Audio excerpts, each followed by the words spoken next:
नमस्कार देश प्रेमी जनता साथियों, मैं आशा करता हूं कि आप सब कुशल होंगे। आज मैं आपका ध्यान दो स्टेटमेंट्स के ओर दिलाना चाहता हूं जो दो राजनेताओं ने दिए हैं। एक खड़गे जी ने दिया है और दूसरा केजरीवाल ने दिया है। पहले हम बात करेंगे खड़गे जी के बयान के बारे में।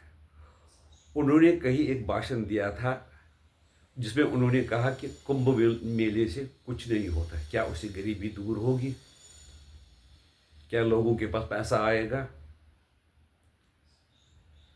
तो इतने सीनियर राजनेता होने के बावजूद ऐसा बयान उन्होंने दिया जिस पे कमिट करना भी अजीब सा लगता है।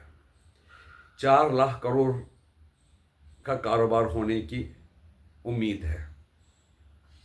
कितने लोगों ने पहले भी नहाया, कितने लोगों ने कुंभ में खाना खाया, कितने लोगों ने कपड़े खरीदे, कितने लोगों ने वस्त्र खरीदे। तो फिर ये खड़गे जी ने ऐसा बयान क्यों दिया? शायद उनका मकसद कुछ और हो, वो किसी के कहने पर ये स्टेटमेंट दे रहे हो, या उसके लिए उन्होंने कुछ मॉनेटरी फायदा हुआ हो, इसलिए वो बयान देते हैं। जबकि ये जाहिर है, जब भी ऐसे मेले होते हैं, जैसे पर्व होते हैं जिसमें करोड़ों लोग जाते हैं, उससे कारोबार तो बढ़ता ही बढ़ता है। जब पैसा खर्च करता है तभी लोगों को रोजगार मिलता है। जैसे दिवाली पे लोग परचेजिंग करते हैं, ट्रैवल करते हैं, तो उससे लोगों को रोजगार मिलता है, फायदा मिलता है। या तो उनका ये कारण हो सकता है कि वो लोगों की जो श्रद्धा सनातन धर्म में बढ़ रही है, देश विदेश में जो भारत के लोगों की और हिंदू धर्म की इज्जत बढ़ रही है, वो ये नहीं चाहते हों। इसका मतलब है वो कोई ऐसे मिशनरी के हाथों में खेल रहे हैं, या और कोई कारण हो सकता है। वैसे ऐसा बयान देना नहीं चाहिए जो सबको दिखता है। एज ए लेमैन मुझे भी दिख रहा है कि इससे कुछ बहुत फ़ायदा हो रहा है। हमारे घर में भी कई लोग ये ज़्यादा खर्च नहीं किया, फिर भी एक एक व्यक्ति के हिसाब से 10,000 रुपये प्रति व्यक्ति से खर्च हुए। तो ये जो 10,000 रुपये खर्च हुए प्रति व्यक्ति, क्या उससे किसी को कोई फ़ायदा नहीं हुआ है? इसलिए ऐसे बयान वही लोग दे सकते हैं जो सनातन धर्म से नफरत करते हैं, सनातनियों से दुखी है। वो नहीं चाहते हैं कि सनातन धर्म इतना प्रगति करे और हिंदू धर्म का प्रचार सारे विश्व में हो। दूसरा स्टेटमेंट जो मैं बात कर रहा हूँ वो केजरीवाल जी के स्टेटमेंट के बारे में है। उन्होंने बयान दिया था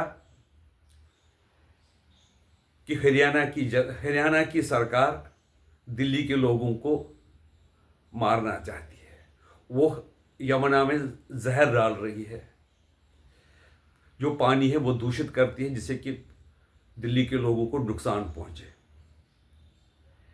ये ऐसा अजीब बयान है जो लगता है कि शायद वो हार के करीब है, उनको भी महसूस होने लगा कि मैं हारने वाला हूं, तो ऐसे ही वो बयान दे रहे हैं। ये बचकाना बयान है और कुछ नहीं है। यही पानी जो हरियाणा से दिल्ली से फिर उत्तर प्रदेश में यमुना बहती है, तो वो मतलब उत्तर प्रदेश के लोगों को भी हरियाणा सरकार मनवाना चाहती है, जहाँ की हरियाणा में भी बीजेपी की सरकार है, उत्तर प्रदेश में भी बीजेपी की सरकार है। या फिर वो पानी कुंभ मेले तक भी जाता है, जहाँ पर वो गंगा के साथ मिलता है। क्या हरियाणा की भाजपा सरकार या भाजपा सारे देश को बर्बाद करना चाहती है, सबको नुकसान पहुंचाना चाहती है?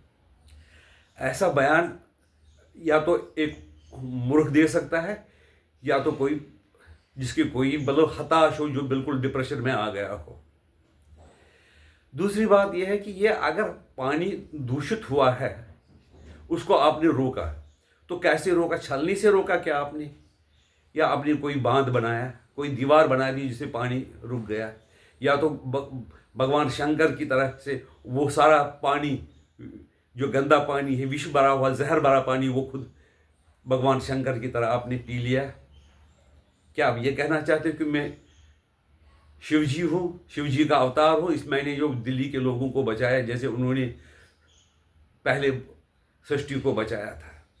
ऐसे स्टेटमेंट देने पर हमारी जो एजेंसियां हैं, कई एजेंसियां कुछ चुप रहती है, अजीब सा लगता है उस टाइम।